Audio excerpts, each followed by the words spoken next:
ഇനി കാസർഗോഡേക്കാണ്. കാസർഗോഡ് മഞ്ചേശ്വരം കുഞ്ചത്തൂരിൽ വാഹനാപകടത്തിൽ 2 പേർ മരിച്ചു എന്ന വാർത്ത വരുന്നു. കാറും ആംബുലൻസും കൂട്ടിയിടിച്ചാണ് അപകടമുണ്ടായത്.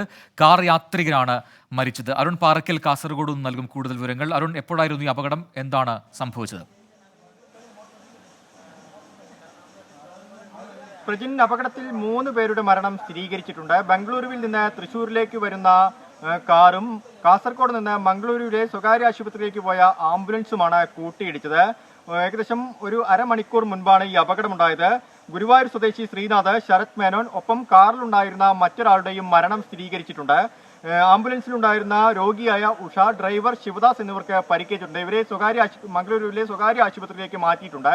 കാറിന്റെ അമിത വേഗതയാണ് ഈ അപകടത്തിന് കാരണമെന്നാണ് പോലീസ് പറയുന്നത്. എന്തായാലും പ്രാഥമികമായ അന്വേഷണം നടത്തുന്നുണ്ട്. എന്താണ് മറ്റെന്തെങ്കിലും കാരണമുണ്ടോ അപകടത്തിന് എന്നും പരിശോധിക്കുന്നുണ്ട്. പ്രജിൻ. അരുൺ പാറക്കലാണ് കാസർഗോഡ് നിന്നും വിശദാംശങ്ങൾ നൽകിയത്. ഇനി